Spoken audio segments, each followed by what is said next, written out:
U deklaraciji svaki Bošnjak je odgovoran za drugog Bošnjaka koji je usvojio Svjetski bošnjački kongres, između ostalog stoji: Odlučni da slobodno djeluju u duhu osnovnih dokumenata Svjetskog bošnjačkog kongresa usvojenih na osnivačkoj skupštini 29. decembra 2012. godine u Sarajevu, učesnici zajedničke sjednice organa i tijela Svjetskog bošnjačkog kongresa iz domovine i dijaspore okupljeni u Sarajevu povodom prve godišnjice kongresa dana 29. decembra 2013. godine kao izraz njihove zabrinutosti, odgovornosti te prava i slobode da djeluju u duhu programske povelje i osnivačke deklaracije Svjetskog bošnjačkog kongresa objavljuju Deklaraciju o zajedničkoj akciji Bošnjaka. Nacionalno i političko jedinstvo Bošnjaka je zadatak prvog reda Svjetskog bošnjačkog kongresa i patriotski emanet bošnjačkih nacionalnih organizacija i svakog Bošnjaka ma gdje bio.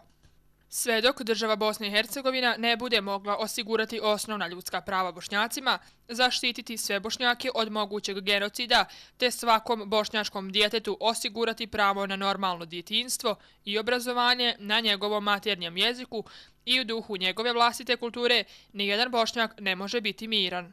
Učesnici zajedničke sjednice organa i tijela kongresa u Sarajevu najoštrije osuđuju negiranje i relativizaciju genocida te pokušaja izjednačavanja žrtve i zločinca. Kongres je prihvatio ideju izgradnje centra svebošnjačkih nacionalnih institucija u Sarajevu kao jedan od svojih prioriteta. Zbog toga, Kongres poziva sve imućne Bošnjake da se uključe u realizaciju ovog projekta.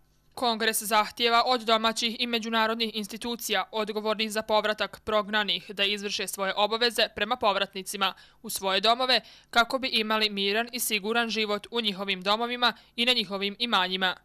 Učesnici zajedničke sjednice organa i tijela kongresa u Sarajevu iskazuju posebnu zahvalnost bošnjačkoj dijaspori za brigu i materijalnu pomoć za razvoj bošnjačkih nacionalnih institucija u nadi da će bošnjačka dijaspora i dalje biti lijep primjer Bošnjacima u svakom pogledu.